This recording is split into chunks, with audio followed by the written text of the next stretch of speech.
Hello. Welcome to Human Tech, a podcast about the intersection between humans and technology. My name is Guthrie. I'm here with Susan. Hi, Susan. Hello, Guthrie. And we also have a wonderful guest today. Susan, are you doing introductions today? Sure. Yeah, we have a guest today. We have Steve Field is with us. He's an independent consultant in digital transformation. So we'll have to talk about that. And he has his own company called the Field Group. So welcome, Steve. Thank you. Nice to be here. So we met Steve, Guthrie, if you recall. You and I met Steve not too long ago. We were speaking at in St. Louis at the, I think it's officially the STLX? Yes, St. Louis Design. St. Louis Design Conference. And we were talking, our talk there was on the future of human technology interaction. And so we were doing this is a talk we do where we talk about all the weird and some could say scary or pessimistic things about the future of AI and robots and all that stuff. And Steve came up and talked to us after the talk. And then we got off on this conversation about optimism versus pessimism, about the future and AI and transformation and all this stuff. But, then we didn't have enough time to have the whole conversation. And so I said to him, let's have you on the podcast and we can keep talking. So that's how we ended up here. So,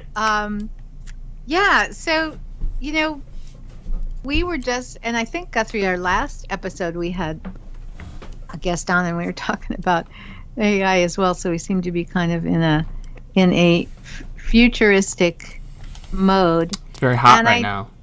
Yeah. And I think it's an interesting conversation about, and maybe we can start here, about whether to be optimistic or pessimistic, to whether to, and I kind of, Guthrie, I think you're a little more optimistic. I kind of like flip-flop from optimism and pessimism depending on the day, probably because, I'm a student of human behavior, and to me, if we talk about, the future of technology, we're really just talking about, maybe this is debatable. I think we're talking about what happens when we take all of our human stuff, which is sometimes pessimistic and sometimes optimistic, and just project that onto our tools and technology. So, sometimes as humans, I think we do a good job at thinking ahead and doing what's best for our species and the other species and that we share the planet with. And sometimes I think because we're human, we do a bad job at that, because we're human. Yeah. And so whether I'm optimistic or pessimistic just depends on how optimistic or pessimistic I am about humans that day. I think, Steve, you're a little more optimistic. You tend towards the optimistic side, don't you? I do. And I think, one of the things we were talking about at the conference is you and I have both seen a couple of revolutions in technology, and this pessimism, optimism. Is that your way of before? Is that your way of saying we're not 23 years old? We didn't just graduate, yes. So we have some experience, and so there's a little bit of this has happened before, it'll happen again aspect to the cycle. But I think more to it, AI is looking a little bit like a fourth wave, depending on how many ways one wants to talk before, of really changing how technology integrates into the tools we use, or what that technology does and how it works. So kind of the backdrop before the design conference had also been to a good event on social media marketing, but the person was very focused on how that advertising technology can be used for influencing people in negative directions. And While that's true, it's one where it's only true because, in a sense, we're letting it be true. We're letting that technology be applied. Things like using ultrasonic sound from one device to detect what other devices might be nearby to help identify clustering. They're pretty much edge cases, even though they're important. But ultimately, that's the purpose of design, I think, is to solve those types of problems. And I think that's kind of how we got to the point of, there's always things that are hard or could be misapplied, and we have to, with design, really solve for those problems.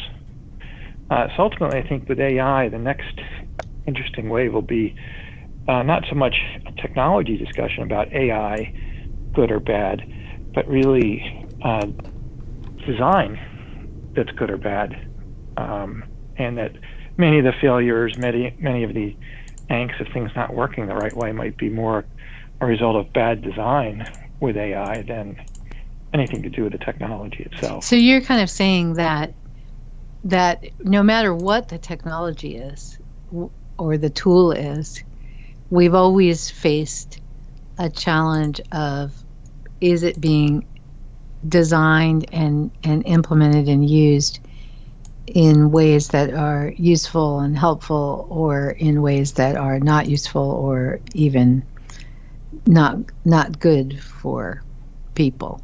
I mean, that Exactly.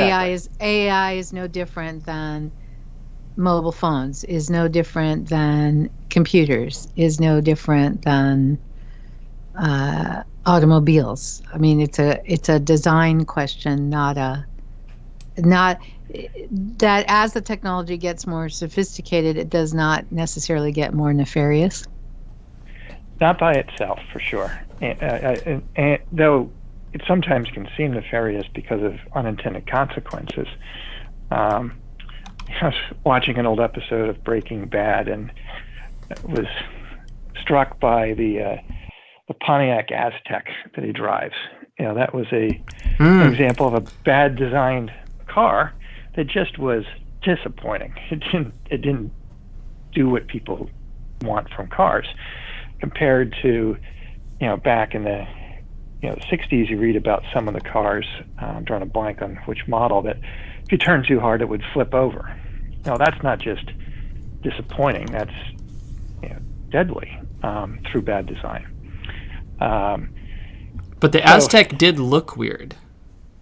Oh, it looked weird. Is that a good thing, Guthrie? I had one of my good friends growing up. Their family had the purple Pontiac Aztec, and it was sort of like they were onto something, because there was that desire to have, like, we want an SUV, but it's all like a small SUV, and now all SUVs are basically Aztecs. But it did not work. But they were onto something. I'm not really sure what it was, though. Yeah, it was probably designed by committee and ran out of time, and that was it. But so cars are very much engineered products. Design thinking has always gotten better and better, and you see that with a lot of designs. But it's so AI is creeping in because it's in some ways it's smarter than what people might generally realize, but in very limited domains. So there's no decent prospect of a general purpose AI on the horizon for a long time. There's bodies of math that would have to still be invented that no one even knows how to solve for that to really happen. But within more limited functionality, it can become extremely smart. So like the games that play Go can't play chess. But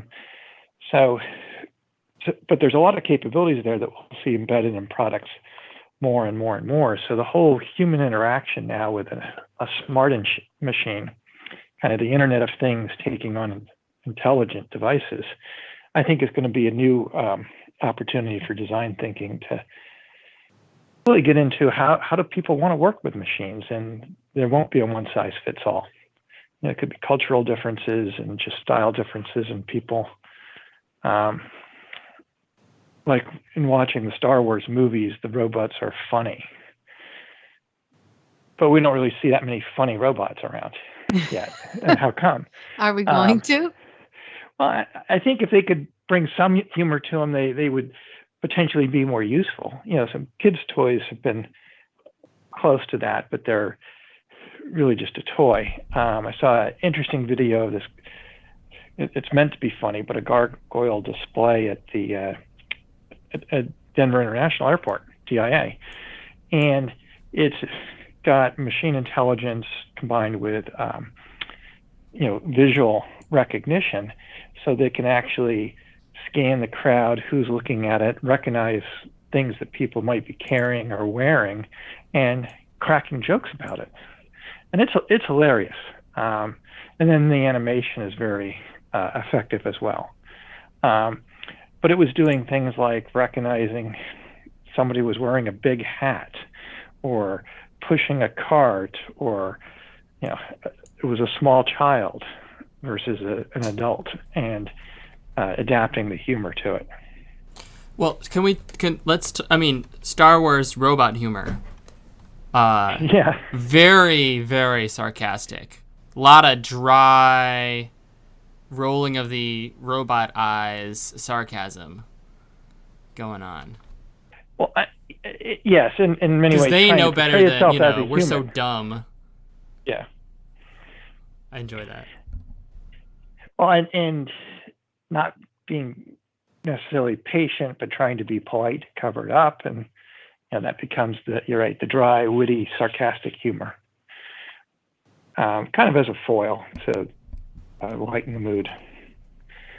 So, if people are using tools, we can look at scenarios, say healthcare, where getting people to take the medication or walk around the house to move every day, getting people to do things they don't want to do is a big challenge.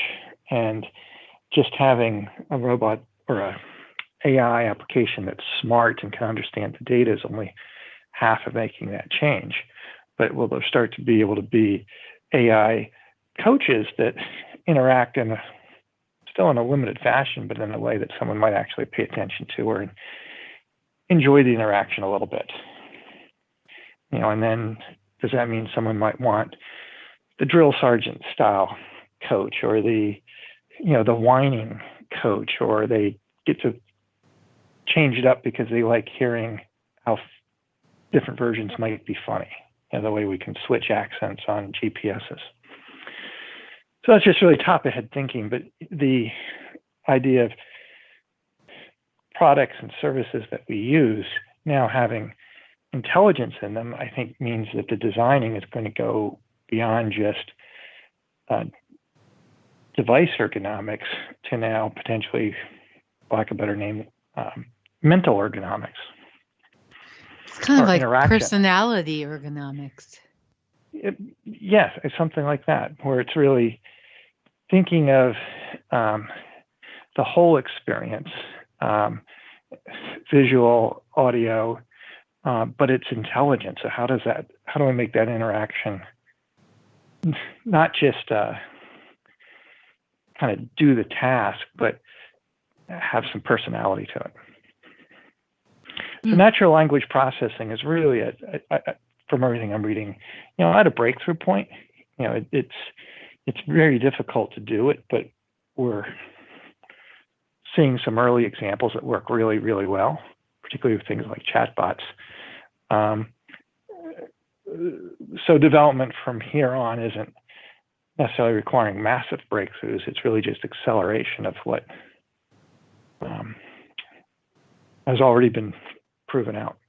What are you seeing, Steve, when you talk to your clients about, and I know that there's you probably are under all the same kind of NDAs we're under, and so there's limited amount you can talk about particular work you're doing with clients. But just in general, are you finding that companies are, what level of maturity are your clients at? Are they like just exploring what this might mean for them? Or do they have specific goals for where they want to go with new technology? Are they thinking about things like, AI with personality, or are they kind of just like, what might we use AI for? Yeah, I think there's probably all of the above happening in different types of organizations. So a couple examples that I'm thinking of generically where the operational part of the company, everything is really about what can we change quickly. We want to make improvements. If there's a big bet, it's not going to necessarily be an AI solution. It'll be an incremental improvement. And if a vendor says it's because we can start to apply AI, the operational perspective is great. I don't care. Yeah, we don't care how you're doing it. If it can help us quickly do it. Right. So I'd say, in a sense, chatbots being introduced very widely, and it's capable.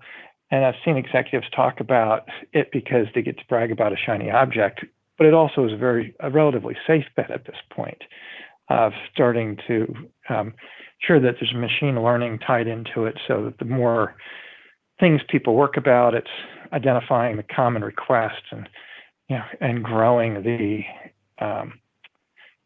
ability for the bot to handle more and more of the support. So that's moved from R&D into deployment, and not so easy deployment, but it'll become widespread deployment.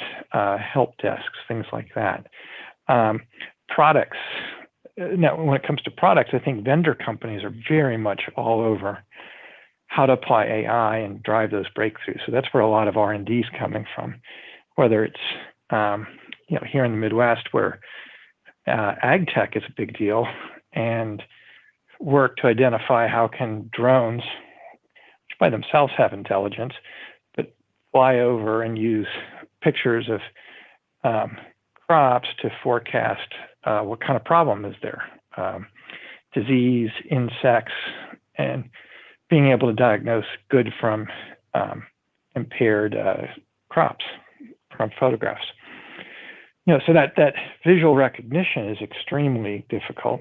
And with all the talk about driving cars, it's seeming like it's making breakthroughs, but it's still extremely difficult because they don't have any context for what they're looking at. They're just identifying patterns. So sunny day versus cloudy day, even that can make a difference in how things look. So I think the R&D is there. And then at a corporate view, back to the operators, definitely the ones that think they're in industries that have a lot of risk of change, the buzzword used to be being Ubered, definitely have innovation teams to do practical R&D pilots to see what's realistic, what's not. And much of that is sorting out vendor BS from what could be a reality. There's been some pretty good application of AI and things like fall prediction. So monitors of patients and seeing how they move, is that an indication of someone trying to get out of bed by themselves that shouldn't? That could prompt intervention to prevent a risk of an injury from a fall. So the narrower the application, the more applicability there seems to be. But it's all, I think, really, in some ways, it's a fourth wave of not necessarily yet widespread in many of the systems and technology interactions, but I think it could be over the next 5+ years, something that becomes ubiquitous in some way or another in many interactions we have. You were talking before you mentioned about design thinking. Mm-hmm. So, and I teach design thinking, and we have many clients several clients who use design thinking. Do you think that the design thinking process has changed or needs to change when you start applying it to some of these, some of the newer technologies and thoughts about AI and robots? Or do you think that, is the process robust enough that it absolutely does not matter what technology you're designing, or should we make some modifications in the way we do design thinking? I think the process for design thinking is robust enough that at a process level it might not change, but the participation and expertise might be starting to shift. How do you mean? I don't mean just the mathematicians, but I'm thinking more of the behavioral scientists, because how a person interacts with a smarter device is going to end up, I think, being different than a dumb device. And there'll be a need to understand good versus bad flavors of that, or effective versus ineffective. So as much as there's smartphones, there's always talk about people that don't get them. And we can kind of laugh and joke about that. But if the number was big enough, it would have been a threat to the whole concept. So if people joke about not being able to use the TV controller, and now there's a smarter security system, is that really going to address enough customers or not? So it's as much a commercial issue of the viability of these new products. Do they really get how the customers feel about it? One of my favorite books is Sense Making by Christian Mossberg with Red Associates, but he goes through about that deeper level of thinking, kind of thick insights into personalities and people's experiences. So those are the kind of inputs that I think will become critical as people have machines being part of their job, supporting work or part of a product that a customer buys. And it's an opportunity to create new experiences too, that like shopping assistants in a grocery store. It's not just making the lists, but can it help identify ideas and make the shopping simpler? So what does the term sense making mean? The way he uses it is in understanding kind of the emotional, cultural, historical, and so on drivers of what are people really experiencing when they use a service. And he's got some examples from their clients, like with Lincoln 5-6 years ago, trying to really get into what did people think made the luxury car experience what it was. And the traditional thinking from Detroit and even other car manufacturers still had an engineering type thinking about it. Features, and everyone wants to drive fast and so on, versus getting into, and they did it in multiple continents, so it wasn't the same everywhere, that wasn't really what customers were thinking about, how they used their car and what luxury meant while they were using it, if they were using it. And that when you're stuck in traffic jams, it didn't matter how fast it was. And was it as much a prestige item to impress clients that you drive around, to an oasis for going on long drives as a retreat, and just many different types of genuine experiences that had nothing to do with what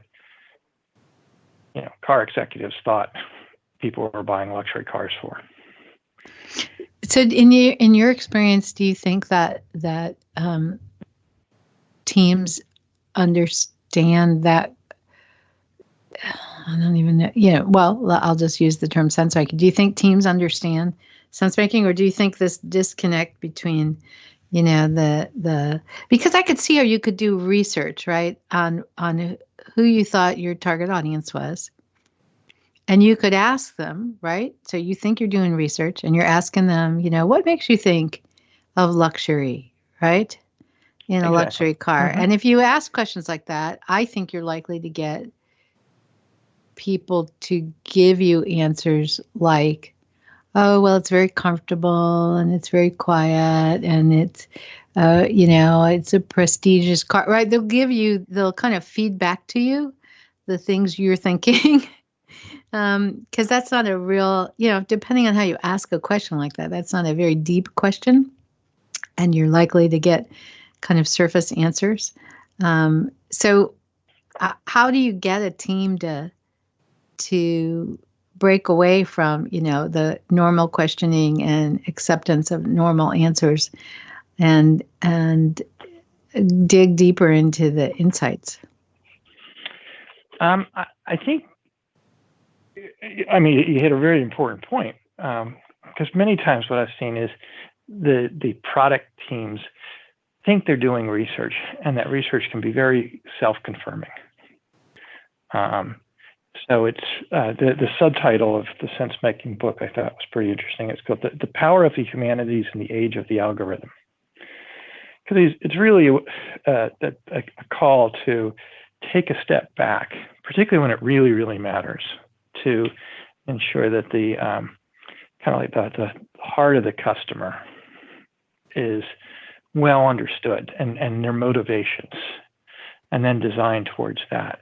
So, it's not going to be economic to do that type of research for every single example, nor are the risks necessarily there. But on certainly, I think on bet the company type innovations or startups that really want to might sense a way to break away from the pack. If they can start in a different place, they'll come up with a different product. I've always thought there was, it was sort of like, if you draw like a circle, right? And if you keep going, you eventually get to the other side, which this is very abstract. I'm going somewhere, I promise. So, all right, we'll be patient. Yeah, thanks. So sounds interesting. So when you have, we're starting at the same place, which you could say the bottom of the circle, and then there's like these two divergent paths. And the path on the left is the mercy of the algorithm, which is we're being as efficient as possible through what our algorithms tell us to do. And the path on the right is, we're like you said, it's like the humanities path. We're listening to the soul of the customer. And so at some point, as you sort of go more and more all in on each direction, you get further and further away. But then if you do such a good job, they start to almost converge on the other end. And you end up getting good you can get really good results if you go both ways, but you just have to go like super far to get there. And that's sort of maybe the what is Apple like the quintessential humanities design company? Is that fair? Is that not fair? I don't know. Well, it could be, because there is a I guess the kind of two thoughts of this that converge. One is the heart of the humanities is understanding the why. Like, why did the customers behave the way they did? A lot of research is how did they behave, and from that, what do they want? Yeah. Without knowing the why, that those conclusions about the customers could be missing the mark completely. We're just following the trend. I think there's companies like an Apple with their products, and I can even say this about things like Uber that have changed in the industry, that they were able to change the why. They did something that introduced a completely new behavior that wasn't done before because it wasn't possible. Like even the iPod changed so much about how music, and we had the portable cassette players and all that before, but music was still purchased traditionally. People made their own tapes all the time, but you still had to carry around a pile of tapes. And so what the iPod changed was also the whole method of purchasing music with the digital store. It wasn't necessarily the best MP3 player at the time, but it was a whole concept of an ecosystem that changed music acquisition, that a device that was beautiful, and tugged at the other emotions around it. Yeah, see, I find myself lately with a dilemma because, I've been working in the field of design and user experience and human factors for a long time, and so I'm always an advocate of the user point of view, talking to the target audience, and so on. And on the other hand, it's also very clear that if you talk to people about what they want or what they like or what's important to them, there's all kinds of problems with that. Like they don't really know. What they're saying is not, what they believe and how they feel is largely unconscious. So they're unable to really explain it to you. And this problem of, people aren't particularly good at imagining a new way or a different way of doing things. And so there's this question of how much do you take what people say at face value. If you take the information but use that to be creative and design a solution that the people you talk to didn't even know they wanted, are you on the right path with that, or are you now just lost in your own, design delirium and you're not designing what people want or need, you're designing what you think is a good idea? I mean, it just seems like there's so many products and technologies that are out there that if you had asked people, hey, what about this? They may have said, nah, why would I want to get in a car with a total stranger who isn't licensed, to do this? Exactly. I'm just going to take a taxi, Why would I want to have to, use a special program? I'll just go out on the street and raise my arm. I mean, it's like, I think sometimes I wonder if some of our best innovations are because people have been ignoring what the people say they want. And it could be because people, I think, do things for a long time out of habit, or it becomes part of their life and they don't necessarily can articulate why. And I'll make up an example. I don't know if this one's completely true, but people used to, you can see it in the movies, the old-fashioned movies, read a paper for breakfast, a newspaper. And did they really do it because they craved up the Minton news, or did they do it because it gave them 15 minutes of separation from the world where they had a kind of a don't bother me type aura around opening the paper and I'm having my coffee and I can block out everyone in the room and just have my coffee moment. Yeah, exactly. Yeah, so that gets to the whys. So I think some of the interesting research takes combination of anthropologists and behavioral scientists, because it's almost asking that question of why again, of people may not even know their why. They just do it, because it's an integration of all sorts of historical, cultural, and habits that are leading them to that moment. Yeah, you're right. But then if that's true, how do you so that would argue for not I mean, obviously you can look at what the current habit is, but you then have to recognize that what you might be doing is creating a new habit instead of designing for the old habit. It could be,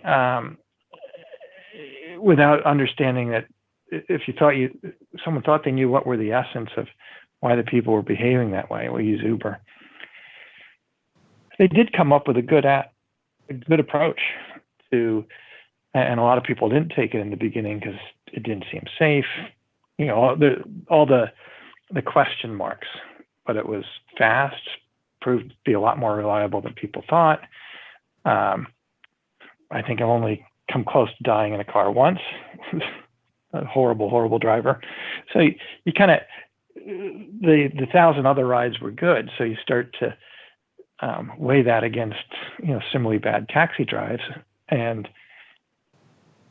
it met the criteria, even though it seemed in the beginning that it was such a big change. So I think that's potentially one of the tricks, is knowing what are the underlying, like the genuine needs, and coming up with a different solution to meet them. And again, I think it's expensive research. So many internal work needs within companies, because lots of automation is coming to teams. That'll happen with more common sense. But when something's a really bet the ranch type decision, I think knowing the real soul of the customer, I think you used that word, Guthrie, that becomes critical. And as we move into intelligence, where it's not just a product anymore, it's now there's a smart machine that's going to interact and do more, which is kind of how we got started. I think that's where there's going to be a lot of successful and unsuccessful designs based on understanding how real people are going to interact best with machines that are not necessarily doing the whole thing for them, but they're part of it.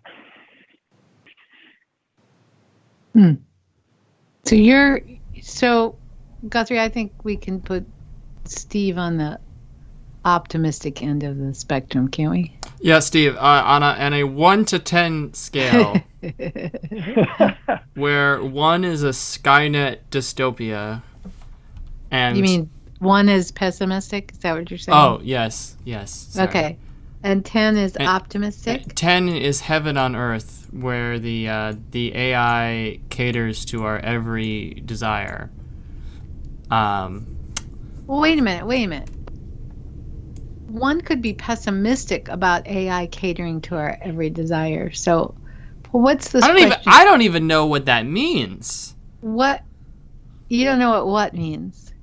Being pessimistic about... Pessimism would be, is it going to kill jobs? Is it going to take over skilled work? Is it going to create products that mean that people are... lazy, or they completely... Yeah, so all I'm going to do is sit in my chair and hook myself up to whatever, because it's catering to my every need, and I don't need other people. I don't need to interact with the world. You're even pessimistic about yeah, that's what I'm saying. That scale you gave, you could be pessimistic about AI catering to my every need. Man, so I'm asking you to clarify what is... You're tough. You're tough. So I'm asking you to clarify, what is the scale that you've asked Steve to rate himself on? Fine. 1 is pessimistic, 10 is optimistic. I give no clarification or definition. So Steve, 1 is pessimistic about the future of new technologies, and 10 is optimistic. So where do you rate yourself today? I think a very strong 8. And the reason it's not a 10 is I think it really isn't realistic to be perfect with the realization of new technologies. as great as the car was, how long did the train stick around? Or plane travel. So everything's moving a lot faster. Those were 30-year changes. But so I think if 10 is, our lives are just immensely better with AI. I don't think it'll live up to that kind of hype. But 8's pretty high. Guthrie, where are you at today? Where would you put yourself on that scale? I'm probably at a 5.72. Just estimating. Just that's a rough estimate. Mm-hmm. The only reason I'm optimistic, I have all the excuses to be pessimistic. I'm only optimistic because of the track record of this sort of insane disruption happening previously. And what do you mean? We've had lots of crazy, huge, culture-shattering disruption technology changes, and we've managed to adapt to those. So the track record is pretty good that we'll be able to adapt to, the next one on the corner. So that's why. Otherwise I'd be a lot more pessimistic. I don't have any. I guess I'll say I don't have reason to be optimistic other than the track record. 5.72 is not that optimistic. Yeah, but it's on the it's more optimistic than not optimistic. That's true. Where are you at? Technically it's more optimistic than last, but barely. Basically that's we'll muddle through. There'll be a lot of well, I'm an economist. Failures. So humans muddling through things is sort of that's your life mental philosophy. model. Yeah. Right? Mm-hmm. But okay. Yeah, so you'd think after Steve talked to us all this time about why he's optimistic, we should have asked this survey question at the beginning to see if he moved the needle. Where am I on it? I don't know. Negative 45. Huh? You're at the building a bunker in the backyard level of optimism. I wonder how much. Yeah, I'm definitely not as high as you guys, but I wonder how much. How much people's rating on this scale is just a measure of general optimism and pessimism about life or about the future. I wonder if it really doesn't have anything to do with AI in particular, or even technology in particular. It just has to do with whether you're an optimistic or pessimistic person. I do think there probably is an elephant in the room on general technology, and that's privacy of information, which isn't really an AI issue, but it's. Reading about it in the press this morning, this big medical record study with Google and another company. So I do think that there's going to have to be a caveat that unless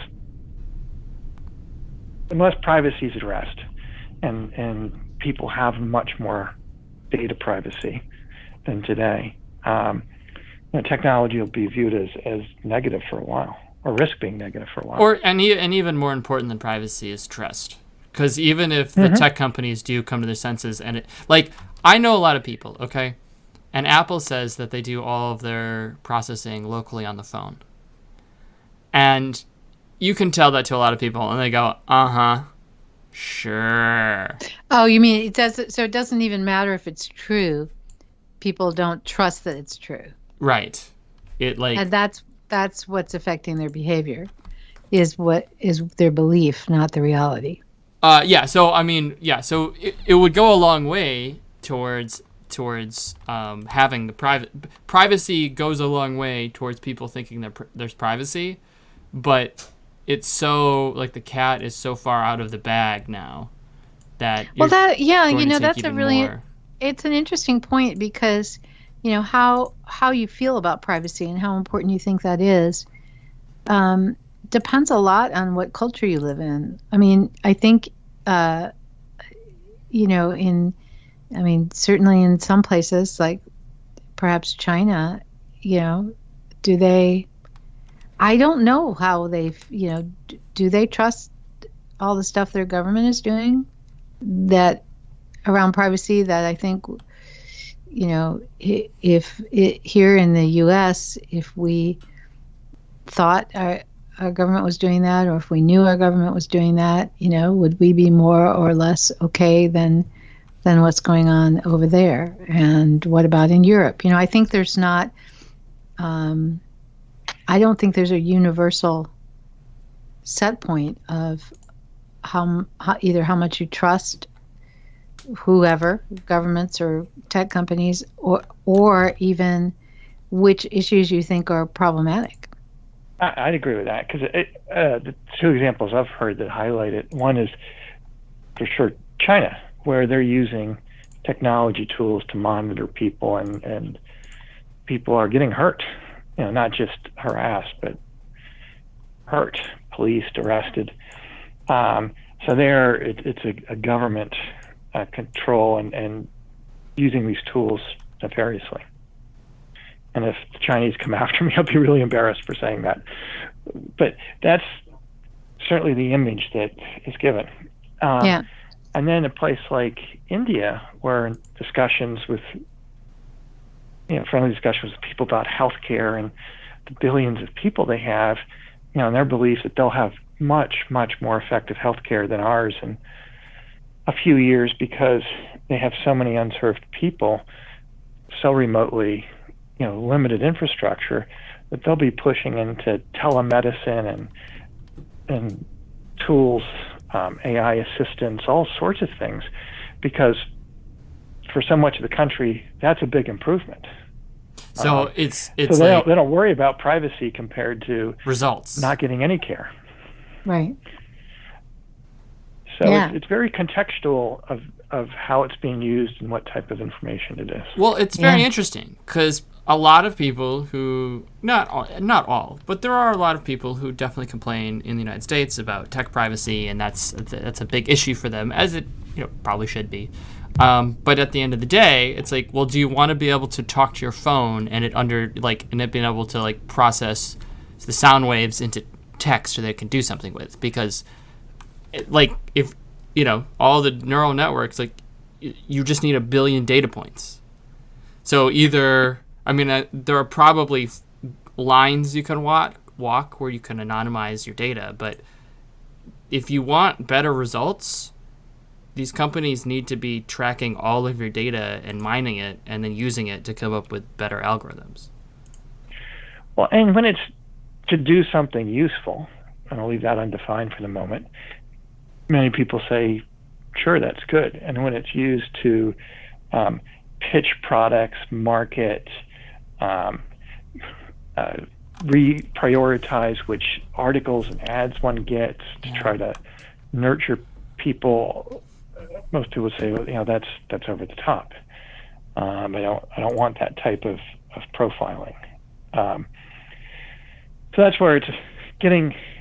My optimism is based on solving the privacy conundrum to a large extent, because that's the one area that all of the positives could be wiped out if privacy gets abused. Oh, well then if you think it's privacy, I am very pessimistic about privacy, to be honest, because maybe in the United States the boat is starting to turn around, but I mean, if you look at TikTok is sort of a good example. You know, it's become a very popular app in the United States, especially with younger people, but it's basically owned by Tencent, and Tencent is like, we're going to do whatever we want. And people don't seem, not a lot of people seem to care or be worried. Every time there's an app where you can upload your face and it turns you into a dog or whatever, but it's clearly just mining people's faces. People just upload their face don't seem to ask any questions. Guthrie, you just plummeted down to a 3. No, I don't think. I mean, I think I'm still high because I don't think privacy is a requirement to get past some of these problems like he does. Okay. But you are not optimistic about privacy. I'm not either. No, I'm not particularly optimistic about privacy. Well, on this positive interesting. note, guys. No, let him. Hey, oh my God, words. Yeah, one last thought. Yeah. I mean, I think the problem with privacy is that it's possible to create some rules, to put controls in place, but it's ultimately a significant political issue. Yeah. In the sense that, in order to do that, it actually has to enter the realm of laws, and that inherently would be political. And the self-policing won't work, and I think that's why there's no trust. There are definitely groups of people that are shutting off social media. There are plenty of studies coming out that how depressing it can be and negative influence it is. So there could be backlashes that start to happen just from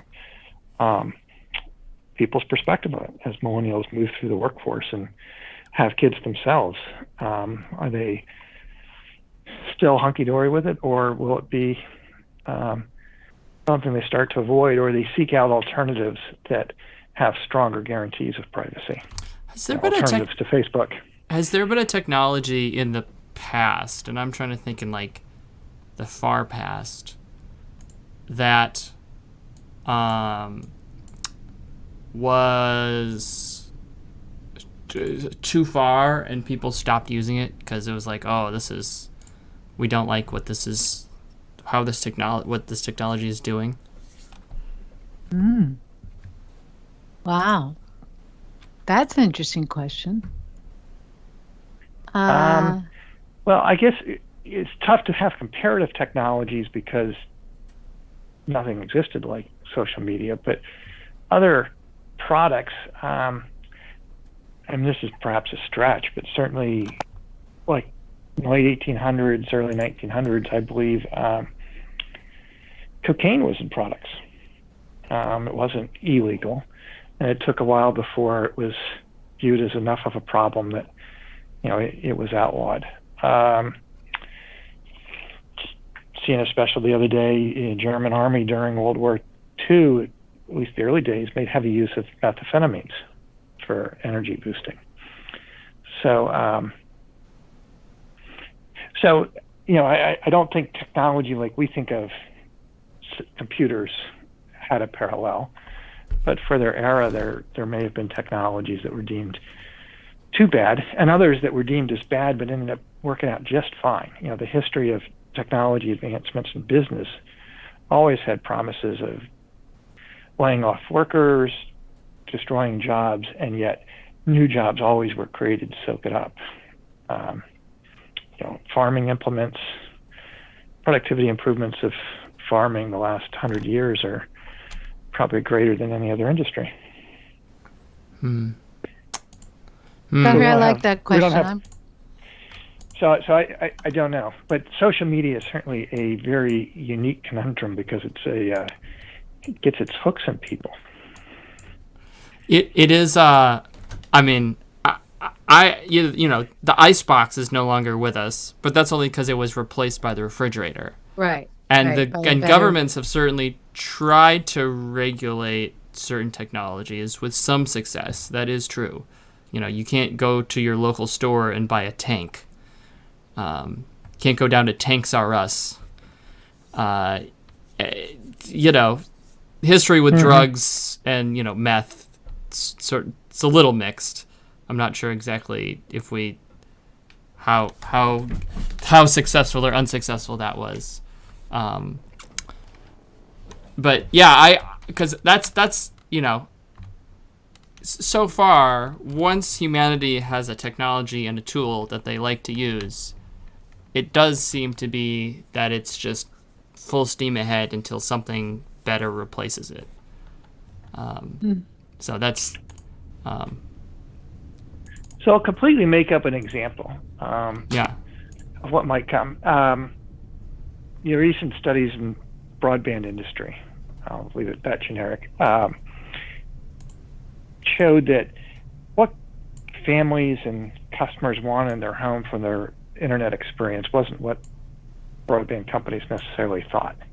There definitely was a desire for more things to help control usage, help families talk about how much social media usage people were doing and control it. So, we talk about AI, I could see there starting to be social media is a problem. People can't hook it. Does technology start to give answers of apps or smart apps to help manage how much people are doing, help to break habits, help to form kind of positive behaviors? Right. Well, I like that. It's. I'm glad we have someone who's an 8. And so that's why I wanted to have Steve on, because otherwise it's just you and me talking and we keep pulling ourselves down. And then Steve gives us this, this more optimistic perspective, which I need. Steve, if people want to get a hold of you, what's the best way to do that? Best way is first by email. It is steve.fieldgroup@outlook.com. And I can be reached on my cell phone as well, 314-941-6076, and on LinkedIn. Cool. Okay, great. Hey, thanks for coming on, and maybe we'll we'll check in with you 6 months from now and see if you're still at an 8. Yes, if anyone develops a solution called Skynet too, give me a call. All right, thanks.